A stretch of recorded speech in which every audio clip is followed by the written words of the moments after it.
Bonsoir à tous et à toutes. Je suis très heureux de participer à ce cours pour que bien Hachem, ça puisse nous donner des forces à nous tous.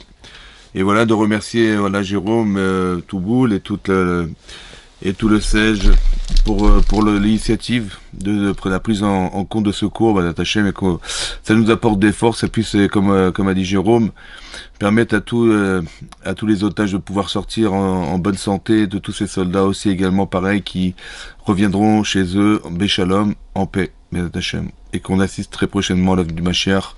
C'est ce qu'on espère tous. Alors, on va traiter quelques sujets dans la paracha de Vayera. On va essayer de créer des liens logiques entre les événements pour essayer de comprendre tous les enseignements on peut nous-mêmes en tirer. C'est marqué Vayera elav Hashem.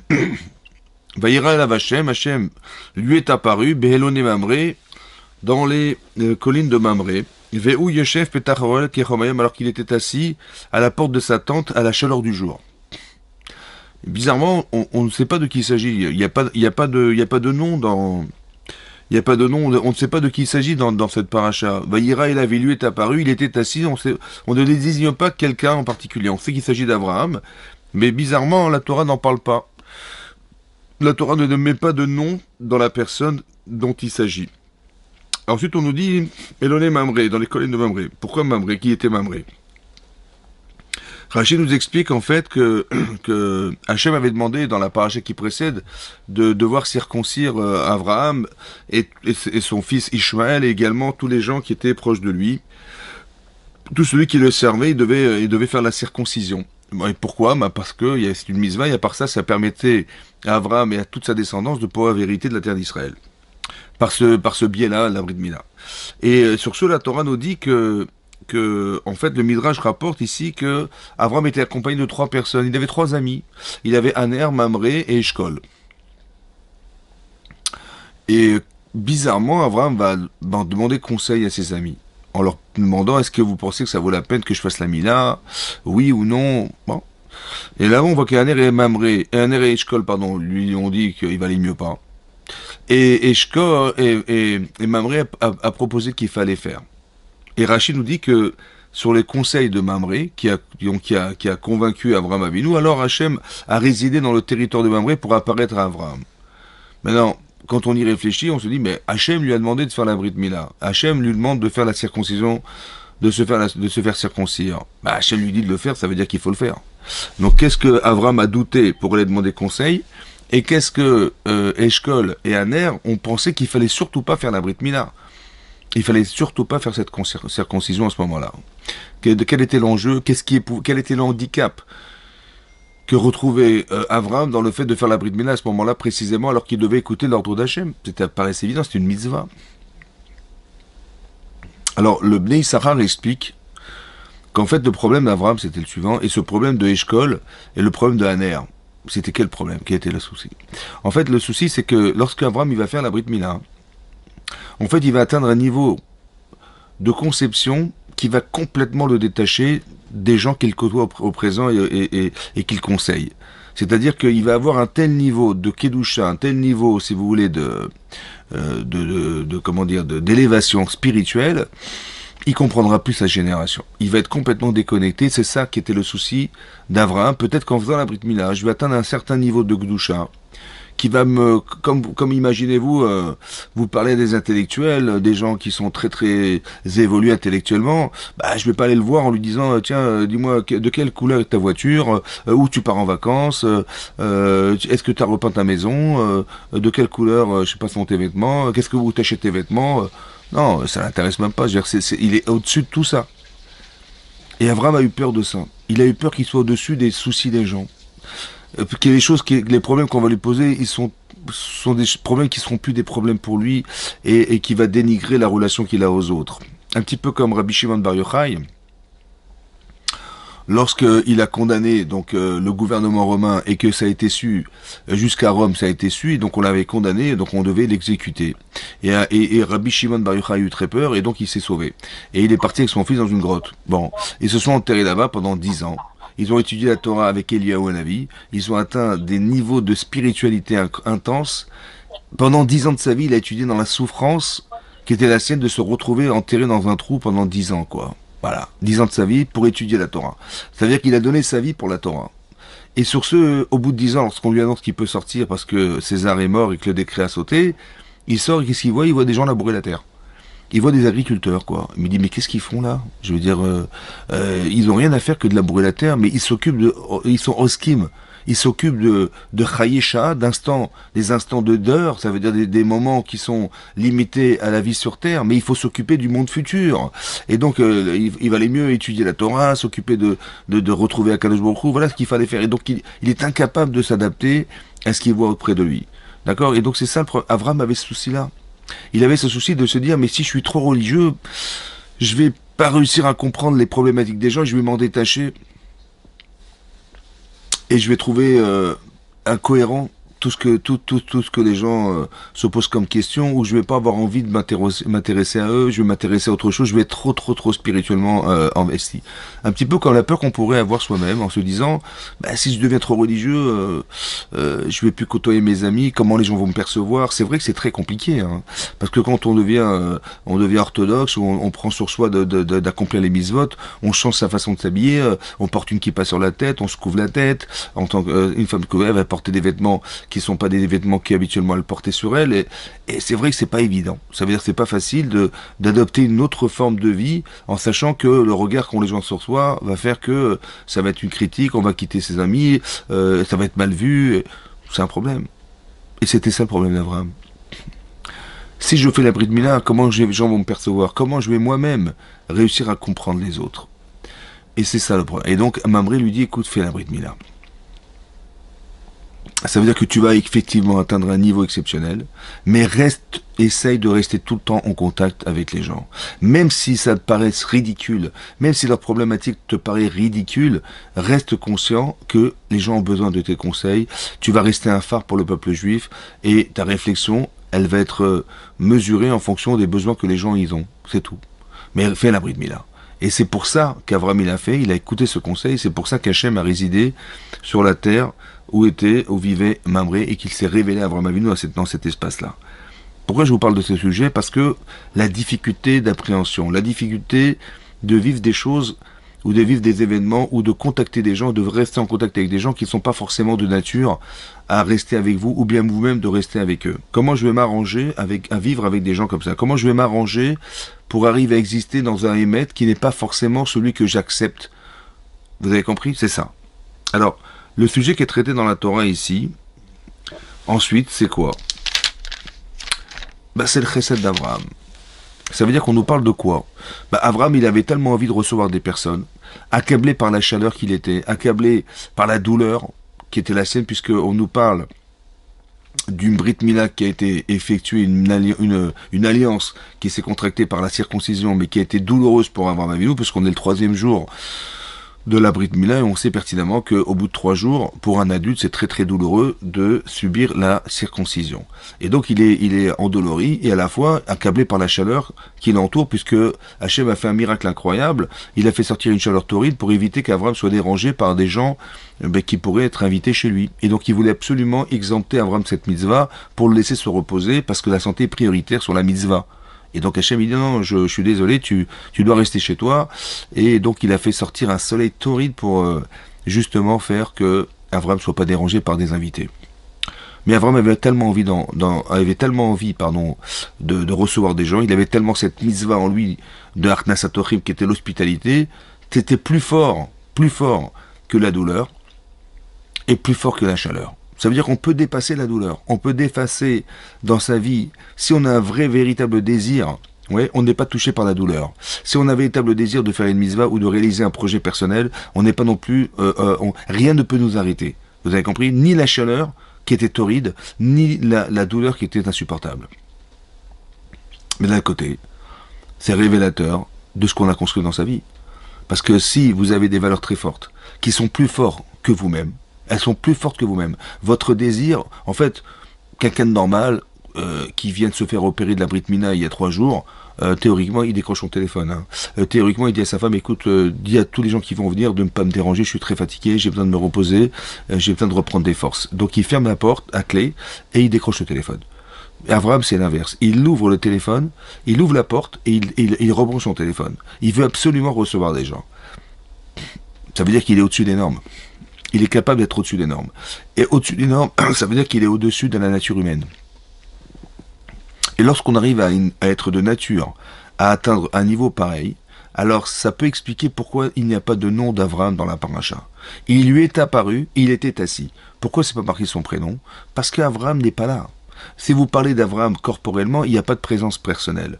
Tout ce que vit Abraham pour l'instant, c'est quelque chose qui est au-delà des normes. Il est dans un niveau de spiritualité et de désir de faire la mitzvah, de recevoir des gens qui est au-dessus de la nature, de sa nature d'homme, c'est-à-dire au-dessus de soi.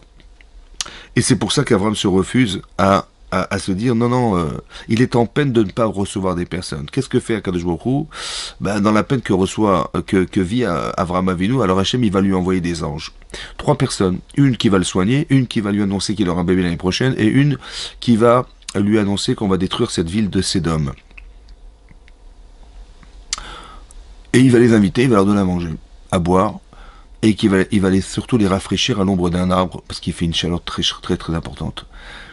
Et qu'est-ce qui se passe? La Torah, la Gemara nous dit il y a un traité dans Baba Metzia, Daf Pevav, qui nous dit que par le mérite qu'Avraham il ait reçu ses anges, en fait en leur donnant à manger, à boire, et qu'il les a et les a fait s'asseoir sous un arbre pour les rafraîchir de la chaleur du soleil, alors on a eu le mérite, nous, les bénis Israël dans le désert, de pouvoir survivre à la sortie d'Égypte et de vivre pendant 40 ans dans le désert, par le fait que Hachem il ait fait pleuvoir de la manne, qui était relative au fait qu'Hachem il ait donné à manger à ses anges, il leur a donné de l'eau à boire, un peu d'eau à boire, et ben on a pu boire pendant 40 ans des millions de personnes dans le désert, et des femmes, enfants et adultes, et aussi les animaux, j'imagine aussi pareil, donc il fallait des sources d'eau incroyables pour pouvoir alimenter en eau toutes ces personnes et tous ces animaux.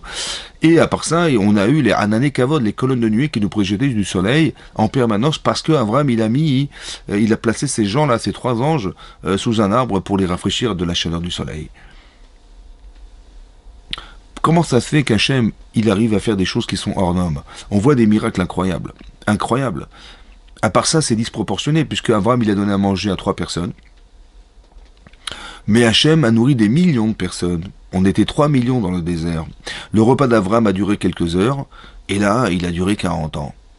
Abraham a donné un petit peu d'eau, Me'at Ma'im, et là, il a eu de l'eau, mais en abondance, par milliers de tonnes, millions de tonnes. Comment ça se fait que c'est disproportionné? D'où Chachamim ont su que ce qu'a fait Abraham, ici, Abraham, il a donné à manger à des anges, il leur a fait boire de l'eau, et a mis à l'ombre d'un arbre, et ça c'est le mérite qu'on a pu avoir dans le désert. Mais qui vous a dit, vous Chachamim, que c'était lié au désert? Peut-être que la mitzvah qu'a fait Abraham, en particulier ici, en donnant à manger à des anges, c'est ça qui justifie le fait qu'Hachem, il ait pu nous nourrir dans le désert. Peut-être qu'Abraham, vous savez, Abraham, il a fait des auberges. Échelle Abraham, Échelle c'est Achila, le Shin c'est Shtia, et le Lamed c'est Lina. Il les a fait boire, manger, et qu'il les a couchés, fait dormir dans des auberges. Peut-être par le mérite qu'il ait donné à manger, à boire, et qu'il les ait mis sous un toit, et ben c'est ça qui nous a permis dans le désert de pouvoir manger, boire, et être protégés par les colonnes de nuée. D'où Chachamim ont su que c'était la mitzvah qu'avait faite Abraham lorsqu'il reçoit ces 3 anges. Et depuis quand, lorsqu'on fait des mitzvot, eh ben, ce que vous faites peut se projeter dans le futur. Ça veut dire que Abraham, il reçoit des personnes à qui il fait l'hospitalité, il les reçoit à la maison, il leur donne à manger, et tout à coup, ce qu'a fait Abraham Avinu, ça se reporte dans l'histoire. Ça veut dire qu'on va déporter la mitzvah qu'a faite Abraham pour pouvoir garantir à ses enfants, oui, le fait qu'ils puissent survivre dans le désert, ce qui est impossible. La vie est hostile, on ne peut pas vivre dans le désert. Le désert est hostile à la vie, on ne peut pas vivre dans le désert. Et de façon miraculeuse, de façon surnaturelle. Quel rapport avec ce qu'a fait Abraham? D'où Chachamim ont tiré la leçon de ça. Alors en fait, l'idée c'est la suivante. Jamais Hachem ne fait des miracles gratuitement. Partez du principe que si vous vivez un miracle, c'est qu'il y a quelque chose qui n'est pas normal. Et ça, c'est jamais gratuit. Jamais, il va pas claquer des doigts et nous nourrir dans le désert gratuitement. Il pourrait le faire, mais c'est pas comme ça que ça marche. Hachem cherche quelqu'un qui est capable de faire un acte de bonté surnaturel, au-dessus des normes humaines, dans le désert. Hachem a gardé la chaleur et il a envoyé des anges. Il aurait jamais dû garder la chaleur parce que Hachem nous dit, la Rachid nous explique que Hachem il a surtout pas eu envie que Abraham soit dérangé par des invités. Et donc, qu'est-ce qu'il a fait? Il a envoyé une chaleur, il a retiré la couche d'ozone qui filtrait 45% de la chair du soleil. Yatsas Chama Minartika, le soleil est sorti de son enveloppe, ça veut dire qu'il n'y avait plus de couche d'ozone. Et donc là, il faisait carrément 80 degrés chez Avraham Avinu. Ce désert était torride. Mais pourquoi Hachem a gardé la chaleur et envoyé des anges? Il aurait dû, si Avraham avait tellement envie de recevoir des gens, il aurait dû retirer la chaleur qui empêchait les gens de sortir. Et là, il aurait reçu les gens de l'endroit dans l'endroit où habitait Abraham. Hachem, non, il a gardé la chaleur. Pourquoi il a gardé la chaleur? En fait, c'est ça la réponse. La réponse, c'est qu'Hachem, il voulait reproduire le désert chez Abraham. Est-ce que dans ton désert, tu vas faire un acte surnaturel de bonté et de prévoyance pour aider des gens qui veulent se nourrir? Si tu le fais, je le ferai. Ça veut dire qu'on apprend un grand secret ici. C'est que tout ce que fait Hachem de façon miraculeuse, de façon surnaturelle, c'est forcément parce qu'on a été capable d'aller au-dessus des normes. On a été capable d'aller au-dessus de ses moyens personnels, d'aller au-dessus de ses limites. Alors Hachem aussi, il va au-delà de ses limites. La nature, elle a ses limites. Eh ben, il va faire pleuvoir de la manne. La nature a ses limites. Eh ben, il va vous donner de l'eau pendant 40 ans dans le désert. La nature a ses limites. Ben, il va vous protéger par des Hanan et Kavod. Jamais les animaux vous attaqueront. Jamais vos vêtements s'useront. Et les montagnes seront creusées et percées par des colonnes de nuée pour vous tracer votre chemin. Surnaturel. Mais comment c'est possible? Parce que Abraham a fait quelque chose de surnaturel. C'est inhumain ce qu'il a fait. C'est pas normal. Mais c'est possible. Parce que de la même manière qu'on peut être addict à la faute, on peut être addict à la mitzvah. C'était plus fort que lui, plus fort que la douleur, plus fort que la chaleur. Il était capable de pouvoir faire une mitzvah pareille au-delà de la souffrance. Et bien ça, c'est un révélateur, oui, de capacité à faire du bien au-delà des limites humaines. C'est pour ça qu'il a vu des anges. Parce que la dimension qu'on peut atteindre dans sa vie lorsque on dépasse des limites, c'est très possible que la réalité n'est plus celle que vous croyez. Vous avez en apparence des hommes et des femmes autour de vous, mais c'est possible que ce ne soit plus des hommes et des femmes. Ce sont des anges. C'est ça qui est marqué dans la Torah. Parce qu'on est capable d'aller au-dessus des normes. Ça, c'est le chesed d'Abraham. Un des anges va lui annoncer qu'il aurait un garçon l'année prochaine, à la même époque. On était Pessah. Et il lui a dit l'année prochaine, tu auras un garçon. Et Sarah écoute ça, derrière sa porte. Et elle rigole, Bekirba, à l'intérieur d'elle-même. Et elle dit, moi j'ai retrouvé toutes mes forces féminines, c'est-à-dire qu'elle a retrouvé cette capacité qu'avoir des enfants, ce qui était miraculeux. Mais elle a dit, mais Adoni Zaken. Adoni Zaken, ça veut dire, mon Seigneur, en parlant de son mari, il est trop vieux, on n'aura jamais d'enfants. Et Hachem va voir Abraham. Et il lui dit, tu sais, ta femme, elle a rigolé. Elle a souri. En disant qu'elle était trop vieille pour avoir des enfants. Est-ce que c'est compliqué pour Hachem de donner un enfant à Sarah? Bien sûr que non. Et donc Hachem va voir Abraham en lui disant, tu sais, ta femme, elle a rigolé. Voilà ce qui est marqué dans la Torah. Bon, d'abord, elle a rigolé. Bon, c'est pas grave. Mais en fait, en rigolant, qu'est-ce qu'elle a pensé? Elle a dit, c'est ridicule. Moi, j'ai retrouvé ma virginité, mais mon mari, il est trop vieux. Mon Seigneur, mon mari est trop vieux. On n'aurait jamais d'enfants, c'est pas possible. Comme si qu'elle se moquait de la situation. Ça te paraissait tellement ridicule d'imaginer que son mari étant âgé de 100 ans, et on aurait des enfants, c'est impossible. Et elle rigole. Et Hachem se mêle de l'histoire. Et il va voir son mari en lui disant, tu sais, ta femme a rigolé. Mais qu'est-ce qu'Hachem, il a besoin de s'investir dans cette situation? Qu'est-ce qu'Hachem a besoin d'aller voir Abraham pour ça? Et de lui dire une chose qui était pas du tout ce qu'avait dit Sarah. Sarah, elle a dit, mon mari est trop vieux. Et lui a dit à son mari, qui était Abraham, mais elle a dit qu'elle était trop vieille. Il a changé. Pourquoi il a changé? Pourquoi il s'est investi? Alors l'idée, c'est la suivante. Vous vous rappelez que dans la paracha de Lech Lecha, lorsque Agar, elle s'est vantée, après de tomber enceinte d'Abraham, Elle a dit, mais finalement, la tzadéket, c'est qui? Ben, la tzadéket, c'est moi, puisque si c'était Sarah, qui était vraiment la femme d'Abraham, qu'Hachem avait désigné comme étant la femme d'Abraham qui va engendrer le peuple juif, elle aurait dû avoir des enfants depuis bien longtemps. Mais elle n'a jamais eu d'enfant. Et moi, la première relation que j'ai eue avec Abraham, j'ai eu un enfant. Donc c'est qui la tzadéket? C'est qui la femme désignée étant la femme d'Abraham? C'est qui la femme qui va engendrer le peuple juif? Ce qui était l'espoir d'Abraham. Ben c'est moi. Et ça a déplu à Sarah. Comment elle a osé parler comme ça? Et donc elle va voir Abraham. Elle lui a dit, tu sais pourquoi ce qui m'arrive est insupportable et qui est injuste? Parce qu'en fait, tu pries pas pour nous. Tu pries pour toi. Quand tu dis à Hachem, mais à quoi ça sert tout ce que tu m'as donné, les miracles que tu m'as fait d'avoir gagné les guerres? Ve'ani olech hariri, et je me déplace en enfant. Comment tu as osé dire je? Il fallait dire nous n'avons pas d'enfants. Et si tu avais dit nous, alors j'aurais pu tomber enceinte. Voilà ce qu'elle lui dit. Ça veut dire que si Abraham n'est pas capable de conceptualiser qu'il est en couple, alors ça pose problème parce qu'Hachem il veut bien donner des enfants à Sarai. Mais il peut pas. Parce qu'Abraham, il a dit je. Alors elle remet ça Abraham en place en lui disant écoute, il faut que tu dises non. Et là je pourrais tomber enceinte. On est un couple. Voilà ce qu'elle lui dit. Et là c'est l'inverse. Là c'est l'inverse. C'est-à-dire que Sarah elle rigole. Elle rigole donc elle trouve ridicule de tomber enceinte alors que son mari est trop vieux. Mais le problème c'est que si elle n'y croit pas, alors à l'inverse de ce qu'elle a pensé pour Abraham, elle va tomber dans la même problématique avec elle. Parce que si elle considère que son mari est trop vieux, elle ne pourra pas tomber enceinte. Alors Hachem va voir Abraham et lui dit, tu sais, ta femme a rigolé. Elle a rigolé, ça veut dire qu'elle n'y croit pas, il faut absolument que tu arrives à la convaincre que finalement elle va oui tomber enceinte. Mais si je dis à Abraham, attention, ta femme a dit que tu étais trop vieux, fier qu'il est, en tant qu'homme, il va se vexer. Et s'il va se vexer, bah, il va pas y aller.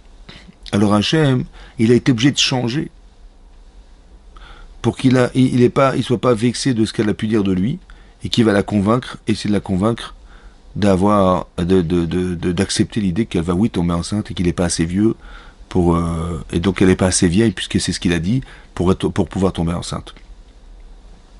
Mais pourquoi Hachem a changé? Pourquoi il n'a pas dit la vérité? Il avait qu'à dire à Abraham, écoute, je suis désolé, elle n'y croit pas et elle a dit que tu étais trop vieux. Il a changé. En fait, il a changé.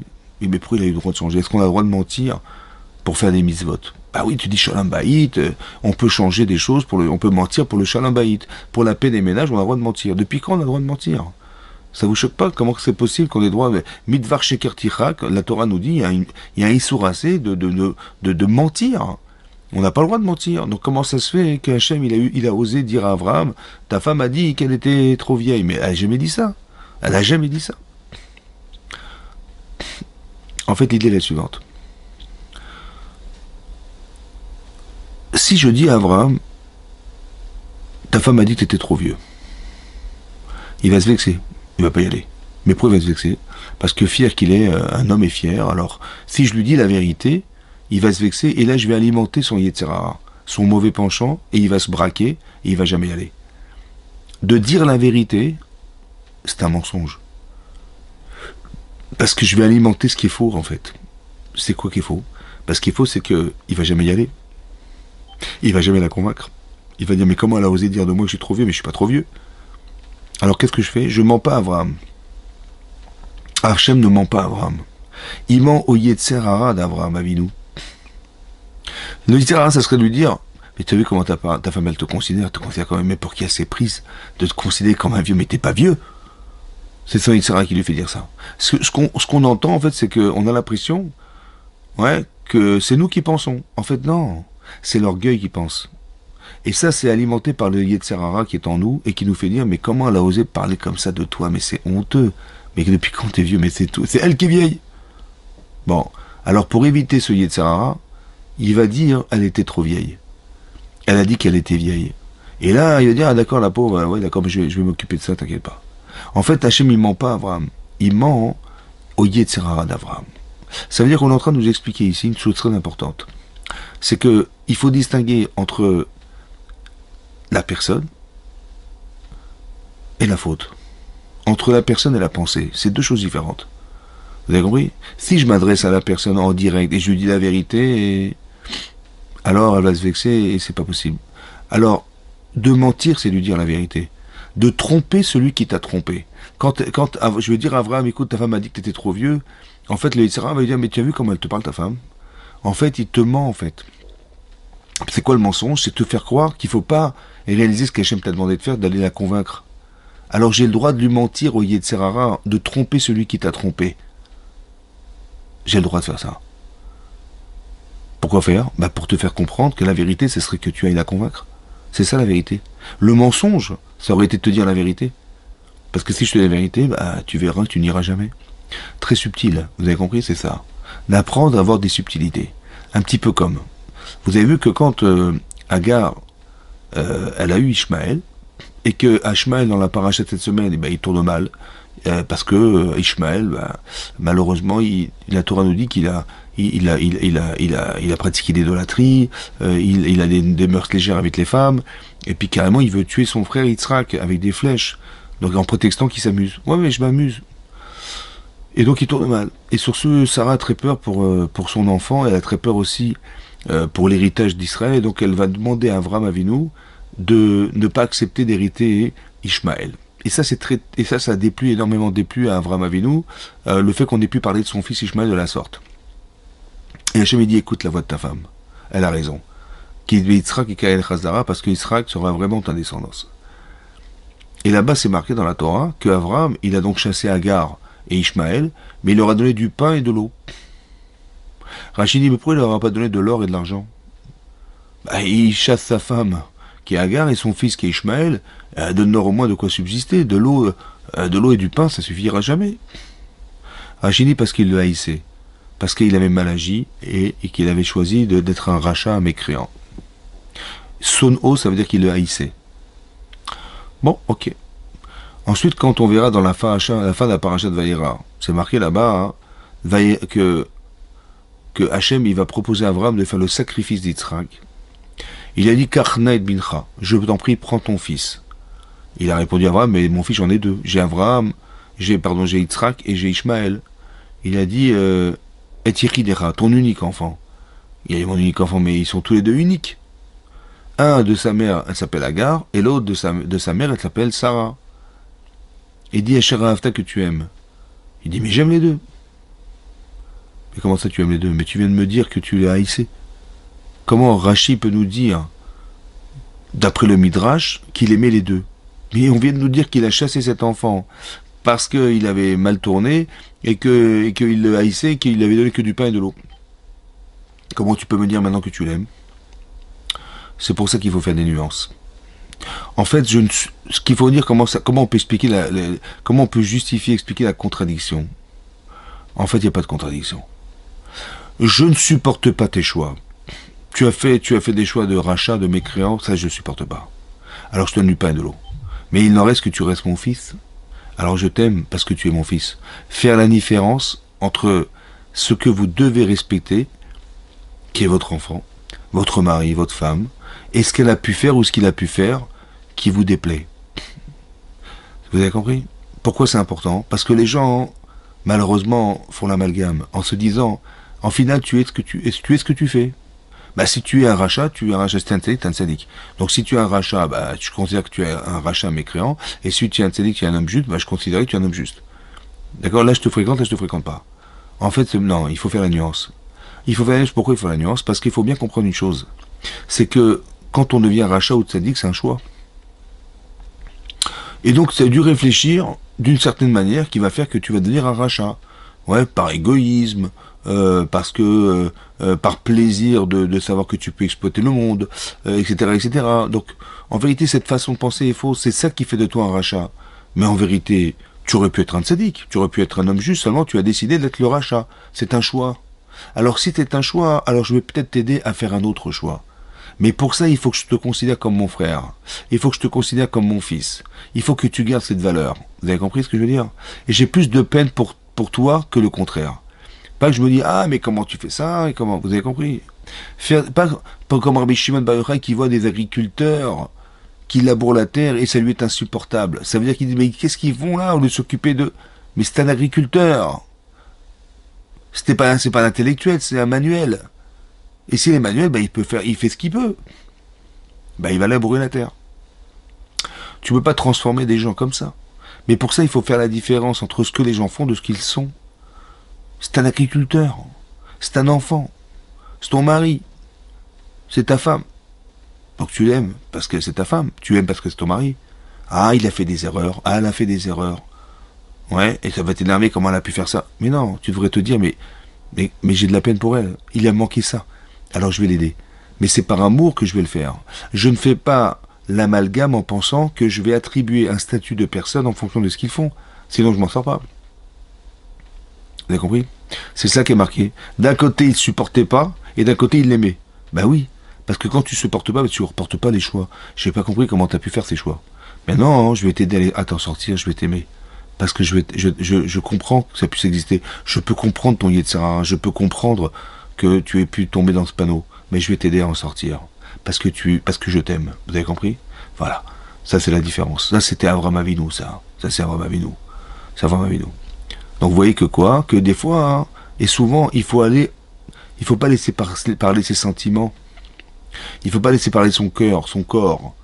Bah, quand Avraham, il fait la Brit Mila, son corps lui dit, écoute, tu es fatigué.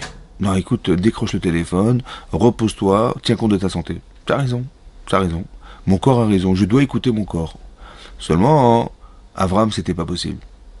Son désir de misva, il était plus fort que son corps. Et encore, on lui rajoute la chaleur. Alors là, son corps lui dit, attends, là, c'est trop, là. Là, avec la chaleur, là, c'est pas possible. Je suis accablé, là, je peux pas. Comment je vais faire? Il dit, non, non, non. Ta volonté est plus forte que la douleur que tu supportes. Vayarot Kratam, il a couru vers ses anges. Mais comment il a fait pour courir? Handicapé qu'il était, il a couru vers les anges. Mais oui, parce que la volonté est plus forte que la douleur. Le désir est plus fort que la douleur. C'est toi qui maîtrises. C'est toi qui es maître de toi-même. Maître de quoi? Maître de tes pulsions. Maître de tout. Il faut savoir d'où vient ton problème. En fait, il est corporel. C'est lui qui t'empêche. C'est lui qui te freine.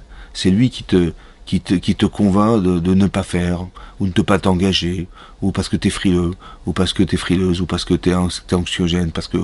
Non, il faut pas. Vous avez compris? C'est ça qui est marqué là. Avraham, il a pas de limite. Avraham, il a peur de rien. Avraham, il est courageux. Ça veut dire que sa volonté est plus forte que sa peur. Sa volonté est plus forte que sa douleur. Vous avez compris? C'est ça. Et donc, parce qu'il fait des nuances, il sait faire des nuances. Il va au-delà des normes. Alors Hachem, il le suit au-delà des normes. Hachem fait la guerre contre les 4 combattit les 5. Il est freiné par rien du tout, en fait. Mais il est au-dessus des normes parce qu'il a une confiance en Dieu et une confiance en lui qui est extrême. Tout est possible. Rien ne peut m'arrêter. Vous avez compris ce qui se passe là? Alors Hachem, il suit ce genre de personnes et il fait des choses incroyables que le futur, le tapis de l'histoire va se dérouler par des gens comme ça. Ensuite, c'est marqué dans la paracha, en logique avec ce qu'on vient d'expliquer, que les anges ont prévenu Abraham, un ange a prévenu Abraham qu'il allait détruire la ville de Sédom et Gomorre. En fait, cette région du monde, aujourd'hui, c'est la mer morte. Ça veut dire un endroit où rien ne vit, ni végétation, ni animaux, il n'y a rien, ni poissons, personne ne peut vivre. Pourquoi? Parce que cet endroit était rempli de fauteurs. Kavda Meod. Et qu'est-ce qui s'est passé là-bas? On empêchait les gens de faire l'hospitalité. Il n'y avait pas de charité. Les gens qui n'avaient pas de moyens de survivre, ils mouraient. C'était comme ça. Et donc, qu'est-ce que fait Hachem? Il dit à Mechas, il dit, je vais détruire cet endroit. Ça n'est plus possible. J'ai entendu un cri qui m'est insupportable. Quel cri il a entendu? Il a entendu le cri de la fille de Lot, qui a voulu en cachette donner à manger un pot de miel à un pauvre monsieur qui était là. Et donc elle avait caché ce pot de miel, elle voulait faire la charité et lui donner discrètement. Mais bon, malheureusement, elle a été attrapée en flagrant délit de tzedaka, de charité. Et donc, qu'est-ce qu'ils ont fait, ces gens-là? Ils ont ouvert ce pot de miel, ils l'ont déversé sur elle, elle s'est fait piquer par des abeilles, et elle criait au secours, et elle est morte. Et c'est ce cri qu'Hachem a entendu qui était insupportable, et c'était trop. Alors il a dit, je vais détruire l'endroit. Mais il a dit, Amichassim Abraham, est-ce que je vais cacher Abraham ce que je vais faire? Je vais détruire l'endroit. Alors que je sais d'Abraham qui va transmettre des valeurs de tzedaka et de mishpat de tzedaka, de charité et de justice à ses enfants et sa famille après lui. Et ça, je vais quand même pas lui cacher que je vais établir cet endroit. Quel rapport avec la charité? Je vais détruire un endroit, la charité. Qu'est-ce que ça va avoir? Et c'est des gens d'une cruauté insupportable. Est-ce que tu as envie de prier pour eux? Des gens qui coupaient des jambes, des gens qui étaient trop grands, dans des lits trop petits. Alors il fallait bien qu'ils rentrent dans le lit, alors on leur coupait les jambes. Incroyable. Des gens qui étaient trop petits dans un lit trop grand, on les écartelait. Supportable. La pauvreté était tellement importante dans certains endroits que les gens y donnaient 1 centime. Une petite pièce de monnaie, ouais, et ils mettaient leur nom sur la pièce de monnaie, et que, bon, en fait, ils pouvaient pas survivre avec si peu d'argent. Et les gens mouraient, des pauvres mouraient. Et quand ils mouraient, les gens qui avaient donné les pièces, ils venaient récupérer cet argent, puisqu'il y avait leur prénom dessus, donc c'est comme ça qu'ils récupéraient l'argent. Un niveau de cruauté insupportable. Et Hachem dit, je vais détruire cet endroit, je vais quand même pas le cacher à Abraham.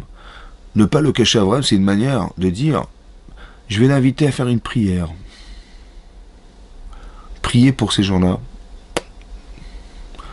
Est-ce qu'on a envie? Pour des gens qui sont d'une cruauté insupportable. Est-ce qu'on peut prier pour eux? Est-ce qu'on a envie de prier pour eux? A priori, non. Et Abraham, il va prier pour eux. Qu'est-ce que ça veut dire? Et qu'est-ce qu'il va dire? Il va dire à Hachem, peut-être que, parce que, en fait, Sodome et Gomorrhe, c'était 5 villes, en fait. Et 5 villes, et donc il a demandé, comme ça explique Rashi, le commentaire de la Torah, qui dit qu'il a dit, peut-être qu'il y a 10 personnes par ville. Et comme elles sont 5, alors ils sont 50. Et s'il y a 50 tzadikim dans la ville, est-ce que tu pardonneras l'endroit?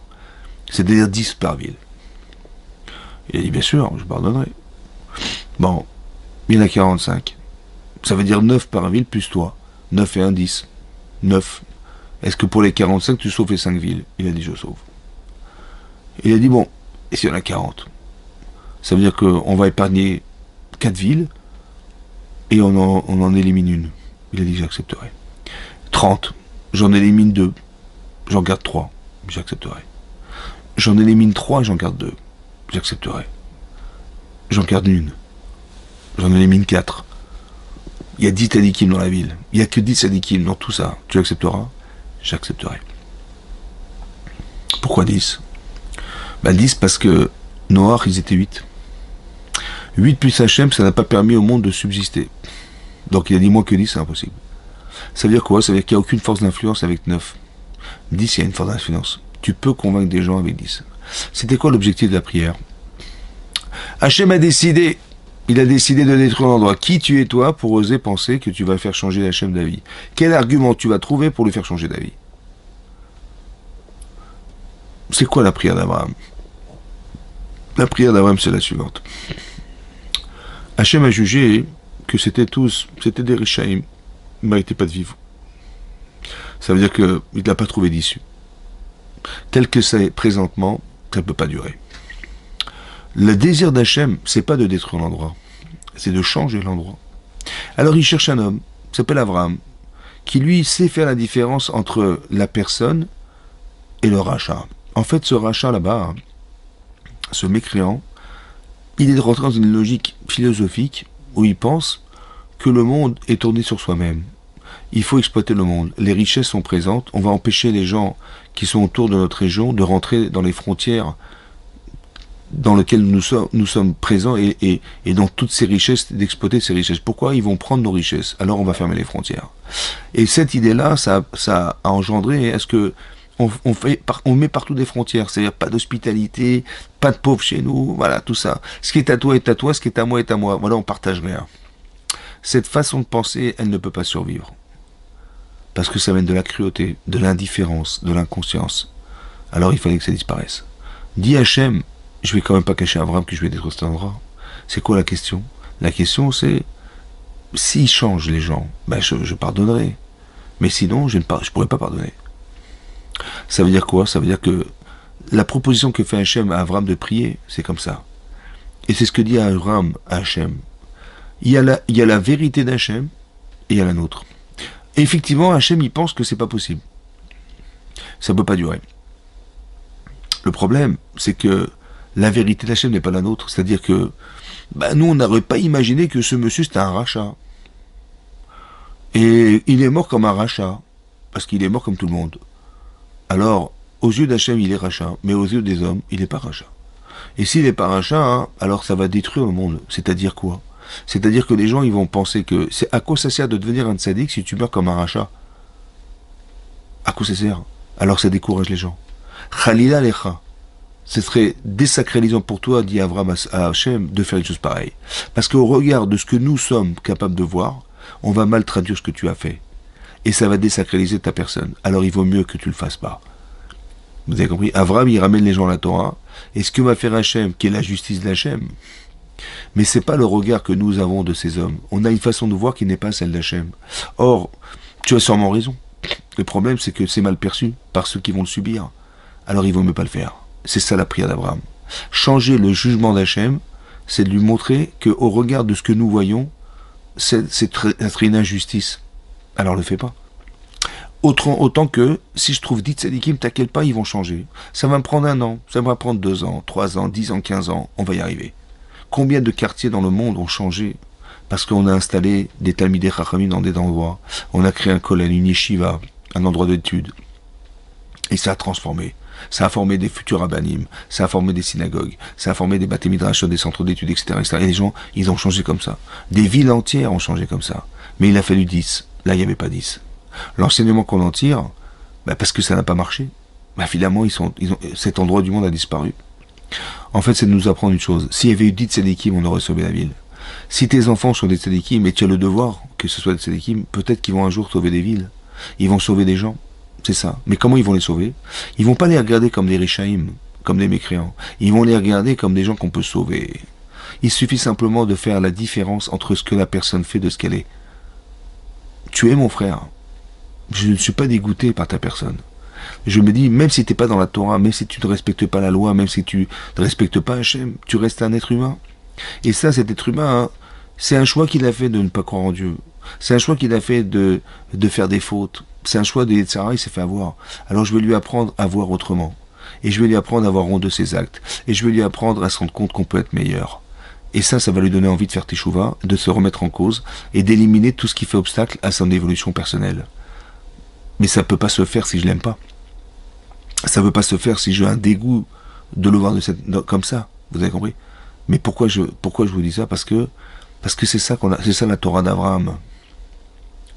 C'est ça la Torah d'Abraham, c'est d'arriver à faire des différences, de relativiser la relation à l'autre pour arriver à se donner les moyens d'aider les autres. Pas de les voir tels que on le constate. Vous avez compris que on est tous différents. Et comme on calque sur les autres une étiquette qui fait d'eux des gens différents, alors on les supporte pas. Ça peut être du racisme, ça peut être de l'antisémitisme, ça peut être tout ce que vous voulez. Des couleurs de peau, ils sont pas comme nous. Et le problème, c'est que tu regardes de façade.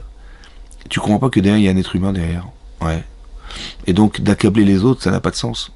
Au contraire, tu devrais les aider. Si tu dis, mais ils sont faibles, ils sont nuls, Mais justement, ton devoir, c'est pas d'accepter dès qu'ils sont nuls, c'est d'arriver à les faire évoluer. Tu dis, mais c'est un rachat, ce type-là, qu'est-ce que je vais faire avec lui? J'ai compris, tu as raison. Dans l'état où il est, tu as raison. Mais est-ce qu'il peut changer? Mais tu dis, mais attends, si tu peux le faire, tant mieux, si tu peux pas le faire, c'est pas grave, quelqu'un d'autre le fera à ta place, pas grave. Mais ne mets pas d'étiquette sur les gens, n'empêche pas les gens de faire. Ne dis pas c'est impossible, tout est possible. Rabbi Akiva, il a fait tchouva à 40 ans. Tout est possible. Tout est possible. Hachem, il a donné des enfants à une femme qui avait 90 ans. Tout est possible. Avram, il a fait un acte de chesed au-delà de la nature. Malgré la douleur et la chaleur, tout est possible. C'est qu'une question de volonté. Tout est possible. Seulement, ça dépend si tu es capable de te retenir. Retenir ton Yetzirah. Retenir cette force qui te dit, mais non, tu n'y arriveras jamais. Ou tu es trop fatigué, ou il fait trop chaud, ou ça va te coûter trop cher, ou tu vas perdre du temps. Ou... cette voix qui nous dit, ne fais pas, il faut l'enlever, il faut l'évacuer. Vous avez compris? Ça veut dire qu'il faut être à la fois rationnel et à la fois émotionnel. Rationnel en te disant on n'est pas dupe. Et à la fois émotionnel pour dire il y a quand même des solutions. Ça veut dire on n'est pas naïf. Mais tu dis mais je suis pas naïf. À qui j'ai affaire? tu as raison. Seulement, il faut se dire, qu'est-ce que tu vas décider de faire maintenant? Est-ce que tu vas t'en écarter ou tu vas l'aider? Qu'est-ce qu'Hachem il aurait voulu que tu fasses? Ben, Noach, il a dit, bah écoute, qu'est-ce qu'Hachem il m'a demandé de faire? Il m'a dit de leur parler. Il m'a dit de préparer l'arche de Noé. Il m'a dit, il va y avoir un déluge. Voilà ce qu'il m'a dit. Il m'a dit, va leur parler, va faire l'arche de Noé. Ben, c'est exactement ce que j'ai fait. J'ai été leur dire, arrêtez de faire de l'inceste, arrêtez de la zoophilie, arrêtez de la pédophilie, arrêtez tout ça. Arrêtez tout ça. Arrêtez le vol, arrêtez tout ça. Arrêtez, arrêtez. Il va y avoir le déluge. Je vous ai prévenu. Et il y a eu le déluge. Voilà. Eh ben, écoute, finalement, j'ai fait tout ce que m'a demandé Hachem. J'ai fait ce que j'ai pu. Et finalement, ben, je suis rentré dans l'arche de Noé, mais j'ai sauvé ma peau. Qu'est-ce que je fasse? Entre nous, Hachem lui dit de faire une arche de Noé. Il y avait des millions de personnes. Est-ce qu'on aurait pu faire entrer des millions de personnes dans l'arche de Noé? Non. Alors qu'est-ce qu'il voulait Hachem? Il fallait pas faire une arche, il en fait 50 000. 50 000 il fallait. Prenez n'en demandé qu'une. En fait, Hachem il n'a pas dit sauve ta peau. Il a dit, vous avez vu, il fallait que tout le monde puisse dire, mais qui c'est qui va rentrer dans l'arche? Moi je vais rentrer et l'autre il va mourir, c'est pas possible. Alors on va faire teshuva. Et comme ça on n'ira pas rentrer dans l'arche de Noé. On n'aura pas besoin d'y rentrer. L'arche de Noé c'était pas pour sauver sa peau. C'était pour se dire, il faut que personne ne rentre dans l'arche. Et pour que personne n'y rentre, il faut pas qu'il y ait le déluge. Pour pas qu'il y ait déluge, il faut qu'on fasse teshuva. C'est ça qu'Hachem il espérait. Il espérait que Noach il allait changer les gens dans le bien. Il allait leur apporter les valeurs qui vont leur permettre de se sentir contredits par ce qu'ils sont en train de faire. C'est pas ce qu'il a fait. À la différence d'Abraham. Il n'a pas prié pour sauver le peuple. Il n'a pas prié pour sauver les gens qu'il habitait. Il a dit, mais j'ai fait ce que j'ai pu, mais c'est de leur faute. Ils sont morts, mais c'est normal. Ça fait 120 ans que je leur répète la même chose. J'ai compris, mais tu vois bien que ça marche pas. Pourquoi? Parce que tu penses que la personne qui faute, elle est fauteur. Mais tu t'adresses à qui? Il faut mentir au Yetzirara. Il faut mentir à la personne. Il faut essayer de la séduire. Pourquoi faire? Bah pour lui apporter le bien. Vous avez vu que Abraham, qu'est-ce qu'il fait Abraham? Bah il donne à manger aux gens. Mais en fait à qui il ment? Il ment au Yetzirara. En lui disant, tu vois Abraham comme il est gentil. Ouais, ah, mais c'est un religieux, qu'est-ce qu'il va nous raconter des trucs? Mais comment il nous a reçus? Ah bah non, j'aimerais bien être comme lui, hein. Il a ouvert des portes, en fait. Il a ouvert le cœur des gens. Maintenant qu'il a ouvert le cœur, il peut mettre tout dedans. Et la personne, elle va dire, mais écoutez, vous pouvez remercier votre femme parce que on s'est délecté, hein, chez vous, c'était magnifique. On est dans le désert, on a mangé des plats fantastiques. Merci, hein. Vous direz merci à votre femme, hein, et merci, monsieur Abraham Avinu. J'ai dit, j'ai pas compris, mais c'est pas à moi qu'il faut pas remercier ni ma femme ni moi. Comment ça? Il faut remercier Hachem. Remercier qui? Ben, attendez. On est dans le désert. Vous pensez que dans le désert, on va trouver des aliments aussi délectables? Mais c'est impossible. On va trouver des boissons aussi bonnes et des vins aussi bons, mais ça n'existe pas. Mais si vous voyez que le vin est présent, si vous voyez que la nourriture est bonne, mais c'est que ça a été créé quelque part par quelqu'un qui nous fait du bien. Si vous avez tous ces privilèges, mais c'est parce qu'il y a un créateur derrière tout ça. Et il nous aime. Ah oui, d'accord. Ah oui, d'accord. Et comme ça, il les a remis en cause, et comme ça, ils ont fait teshuva, les gens. On leur a appris à être des gens bien. Donc ils ont eu honte d'être mal. Ça, c'était la Torah d'Abraham, Avinu, ça. Et là, ils ont fait teshuva. Mais chez Noach, ça n'a pas été le cas. Parce qu'en fait, il s'est retenu de penser que c'était des Rishaïm. Il dit, mais moi, j'ai des valeurs. J'ai l'impression de me mentir en acceptant de faire entrer des Rishaïm chez moi. J'ai l'impression de trahir Hachem en faisant rentrer des Rishaïm chez moi. Tu traduis. Non, c'est l'inverse. De les refouler, c'est trahir Hachem. Parce que c'est pas ça qu'il t'a demandé. Au contraire, il fallait être tolérant. Il fallait accepter de te retenir pour leur faire du bien. Tu retiens l'idée que tu as de ne pas les recevoir parce que ça te dégoûte. Et d'un autre côté, tu dis, mais c'est pas ça que je dois faire. C'est pas des dégoûter, c'est de les aimer. C'est exactement l'inverse. Ton Yitzhara dit, mais c'est quoi ces gens-là? Qu'est-ce qu'ils font chez toi, ces gens-là? Qu'est-ce qu'ils font chez toi? Des Rishaïm pareils qui ont coupé des jambes et qui ont coupé des têtes et qui ont coupé des... Pour éviter l'hospitalité, c'est honteux. J'ai dit, t'as raison. Mais ils sont gourés. Ils se sont trompés. Ils ont une façon de penser qui est fausse. Il faut que tu comprennes ça. Et c'est pour ça qu'Abraham il va prier pour les sauver. Vous avez compris? On n'est pas là pour détruire le monde, on est là pour le sauver. qu'est-ce que fait Hachem? La dernière épreuve d'Avraham Avinu, c'est la Akedat Yitzhak. Et là, c'est une autre paracha. La Akedat Yitzhak, c'est le sacrifice d'Yitzhak. Alors qu'Avraham, il a rêvé d'avoir un enfant, et il a eu cet enfant. Mais miraculeusement, puisque sa femme, elle a eu à 90 ans, il avait 100 ans. C'est miraculeux. Et 37 ans plus tard, Hachem lui dit une chose effroyable. Il lui dit, prends ton fils et apporte-le en holocauste. Ton unique enfant, que tu aimes, Yitzhak. Et là, c'est carrément inhumain, quoi. En lui proposant de le monter en holocauste, bah, c'est de le tuer. Mais est-ce qu'on aura tué les gens? Non. À part ça, Avram, il s'est toute sa vie battu contre les gens qui faisaient des sacrifices d'enfants. Et là, on lui dit, sacrifie ton fils. Ça veut dire qu'Avraham, on lui demande de faire l'inverse de tout ce qu'il a pensé au départ. De refouler tout son passé. De tuer l'enfant qu'il aime, qui est sa future descendance, et qui avait pour projet de permettre au clan Israël d'exister. Et ça, tu dis, ton présent, c'est lui, et ton futur, c'est lui. On devient par nos enfants. Et notre futur, c'est nos enfants. Et là, on lui demande de sacrifier toute sa vie, quoi. Comment c'est possible? Rachid nous explique que le Satan, il est venu voir Hachem. Le mauvais penchant, qui est le Satan l'accusateur. Il dit, Avraham, il a fait un grand festin quand il a sevré son fils. Un grand festin, ça veut dire qu'il a remercié Hachem de quelle manière? En faisant un kiddush Hachem. Qu'est-ce qu'il a fait? Il a dit aux gens, les grands de ce monde, il a fait un grand festin pour les grands de ce monde, qui étaient les rois qui entouraient Eretz Canaan. Il les a invités et il leur a dit, vous avez l'enfant qui court là-bas, c'est mon fils, il a 2 ans, j'en ai 102, ma femme 92. Vous avez vu que quand vous cherchez la vérité, vous la trouvez. Et quand vous cherchez Hachem, vous le trouvez. Tout est possible. Il a fait un grand kiddush Hachem. Mais le Satan, il a dit à Hachem, c'est bien beau tout ça, mais il t'a pas remercié personnellement. Il t'a pas amené un parecha la ilechad, il t'a ni amené un bœuf pour te remercier, un sacrifice pour toi. Rien, zéro. Et ça, c'était une accusation contre Abraham. Et ça, c'est pour ça qu'Hachem, il a éprouvé Abraham, on lui demandait d'apporter son enfant. Ça, c'est une explication. La deuxième explication, c'est que Ishmael, il est venu voir Yitzhak. Et il lui a dit, dis-moi Yitzhak, à quel âge t'as fait la Brit Mila? Bah, je l'ai faite comme Hachem avait dit à Avraham Avinu de faire à 8 jours. Il dit, mais 8 jours. La Brit Mila à 8 jours, mais l'alliance avec Hachem, c'est la Brit Mila.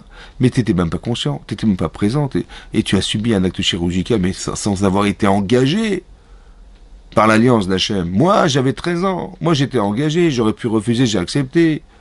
Et là, on peut dire que moi, je me suis engagé. Moi, j'ai contracté l'alliance avec Hachem en faisant la Brit Mila, la circoncision.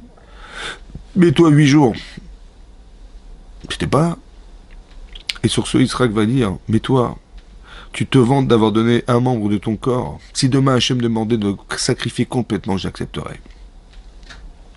Après les paroles d'Yitzhak, qui a dit, si Hachem me demandait de me sacrifier complètement, j'accepterais, alors Hachem va éprouver Avraham Avinu. Maintenant, ton fils a accepté, alors on va faire la Hakeda. Maintenant, ce que demande Hachem à Avraham est inhumain, est incohérent. Inhumain, incohérent. Comment on peut demander à quelqu'un de tuer son fils? Et l'enfant qu'il aime, c'est méchant. Et en plus, il lui dit l'enfant unique que tu auras. Mais ça veut dire que c'est l'enfant unique s'il n'aura pas d'autre. Or, et Hachem lui a dit, il lui a promis qu'il aurait une grande descendance aussi nombreuse que les étoiles. Donc comment il peut se contredire à ce point? Et en plus, la descendance d'Abraham, c'est Yitzhak. Et de tuer Yitzhak, c'est de tuer la descendance qu'il lui avait promise de développer. Par Yitzhak. Comment c'est possible? Et Abraham, il entend ça, et il se lève tôt le matin. Il s'est levé tôt le matin, ça veut dire qu'il a dormi la veille. Comment il a trouvé le sommeil? Je sais pas. Veizdarez, il s'est empressé, il était zélé de pouvoir faire la mitzvah d'aller sacrifier son fils. Mais comment il a trouvé de la simcha? Comment il a trouvé de la joie dans ça? Comment c'est possible? L'angoisse, je peux comprendre, il va se sentir obligé de le faire, dans l'angoisse de tuer son fils, de sacrifier cet enfant. Mais comment il peut avoir la simcha, la joie de le faire? Encore une fois. À l'intérieur de lui-même, Avraham, il bouillonne. Et il s'entend dire, Mais comment c'est possible qu'Hachem me demandait de faire une chose pareille? Je comprends pas. Il m'a dit, sacrifie cet enfant. Mais je peux pas tuer un enfant. On peut pas tuer. Le tir tsar, c'est une interdiction des 7 lois noachites de tuer les gens. On peut pas tuer les gens. À part ça, il m'a dit, sacrifie-le. Mais j'ai dit aux gens d'arrêter de faire des sacrifices. Donc tous mes élèves, qu'est-ce qu'ils vont penser de moi? Ils vont me prendre pour un fou. Il m'a dit l'enfant unique. Mais je comprends pas, il m'a dit que j'aurais une grande descendance. Et l'enfant que tu aimes, c'est cruel. Yitzhak. Pas possible. En fait, toutes ces questions, la Gemara, elle dit dans sa ligne, c'est la question du Yetzer Hara. Ça veut dire que tout, le problème, c'est que j'ai pas compris. Avraham n'a pas compris. Bah, il n'a pas compris. Bah oui. C'est inhumain ce qu'on lui demande. Qu'est-ce que je vais répondre à mon Yetzer Hara? En fait, c'est pas Yetzer Tov. Pourquoi c'est Yetzer Hara? Parce que Hachem, il m'a dit de le faire. Et mon Satan, il me dit, mon Yetzer Hara, il dit, ah, ne fais pas. Là, c'est trop, là, c'est trop, là, on va trop loin, là. Donc, il n'est pas touché physiquement, Abraham Avinu, comme la chaleur et la douleur. Là, c'est mental, c'est moral. Bah, c'est autre chose. Hein. C'est un autre Yetzer Hara, ça. Et là, il se dit, mais comment je vais faire? Alors, écoutez-moi bien. Le raisonnement que tient Abraham, c'est le suivant. Comment quelqu'un peut se convaincre derrière une difficulté aussi désastreuse pour lui d'accepter la volonté d'Hachem? Ben c'est comme ça. Il va dire comme ça. Écoute, il se dit à lui-même, et il faut comprendre que tout ça, ça vient du Yetzer Hara. Il va dire à son Yetzer Hara, écoute, t'as raison. Tuer, c'est interdit. De faire des sacrifices d'enfants, c'est interdit. Tout ce qu'a dit Hachem, c'est contredit tout ce qu'il m'a dit. C'est vrai, t'as raison.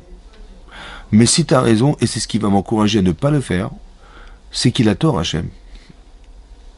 Bah oui, si t'as raison, il a tort. Or, il a jamais tort. Donc, j'ai pas compris, mais c'est pas parce que j'ai pas compris que c'est faux. J'ai pas compris. Mais c'est pas faux. Ça veut dire qu'il y a une autre logique. C'est pas la mienne, c'est pas la tienne, mais il y a une autre logique, celle d'Hachem. Il y a forcément quelque chose de cohérent qui m'échappe. Mais c'est pas parce que j'ai pas compris ce qui est cohérent à ses yeux que c'est faux. Alors je vais le faire. Ça veut dire que la imuna, la croyance en Dieu, elle ne se comprend pas lorsqu'on comprend les choses. Parce que lorsque tu comprends, tu sais même pas si c'est toi qui le fais parce que tu l'as compris, ou tu fais cette volonté parce que c'est Hachem qui t'a ordonné de le faire. Mais j'en sais rien du tout.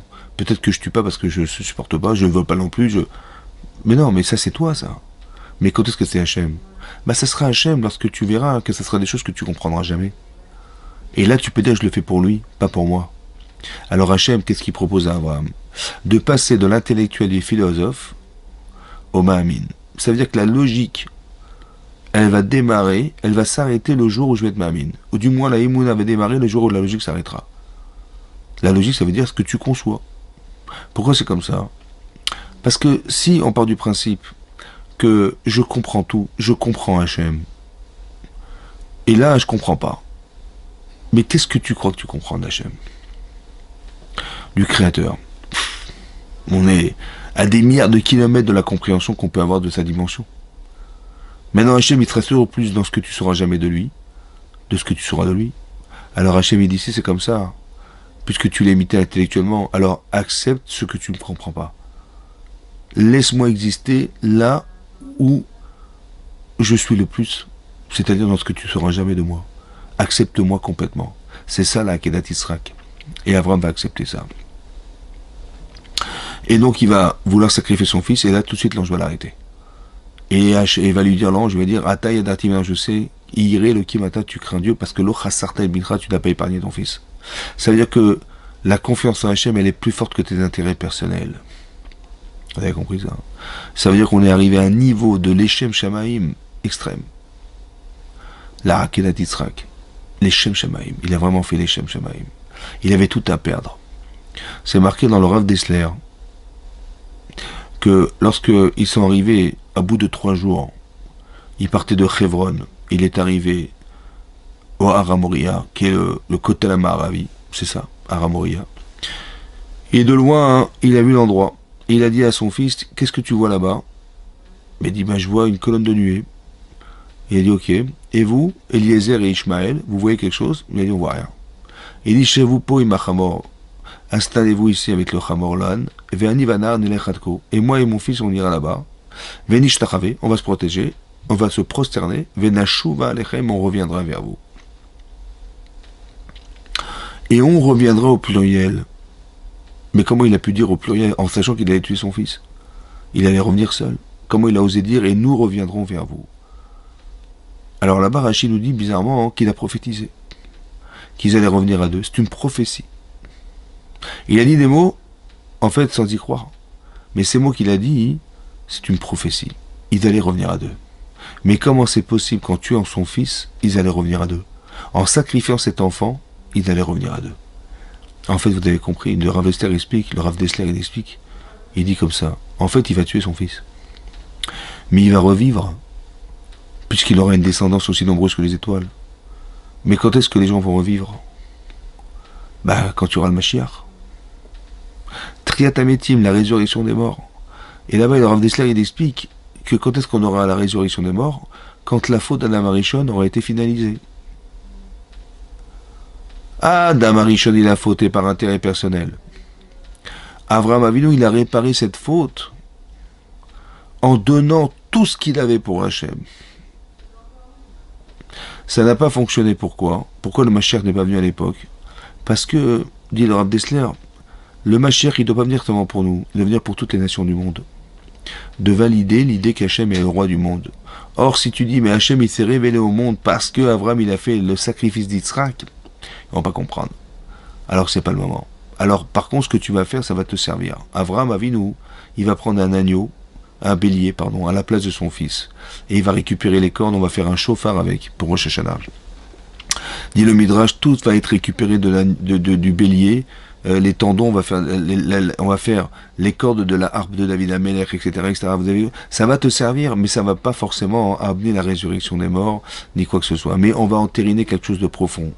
Ça veut dire qu'on voit que quand on fait des sacrifices personnels, quand on s'engage dans la Torah, lorsqu'on fait des choses qui vont au-delà de notre intérêt personnel, tout à coup, ça crée des miracles. Alors, peut-être le message qu'on doit se donner aujourd'hui, puisqu'on est en difficulté, vous avez vu que... Mais d'un autre côté, ces choses qui nous arrivent sont des provocations à faire que on ait de la solidarité, c'est sûr, mais surtout que qu'Hachem se révèle au monde. Et ça ne pourra se faire si on n'est pas solidaire. Ça ne pourra pas se faire si on n'est pas capable de faire un effort. Chacun doit faire un petit effort. Vous avez vu qu'Abraham, il a fait des efforts. Il a fait abstraction de lui pour... Et ça a ouvert des portes incroyables. Vous avez compris? Il a su distinguer entre le bien et le mal. Il a dit tous les gens sont bien. Seulement ils ont fait le choix d'être mal. Alors je vais les ramener au bien. Et bien c'est ce qu'on doit se dire. Et là, on va éveiller de la teshuva autour de nous. On va éveiller le fait que, malheureusement, ce massacre, il a engendré, il a existé, mais il a engendré une teshuva qui est extraordinaire. Il a engendré une solidarité incroyable en Israël.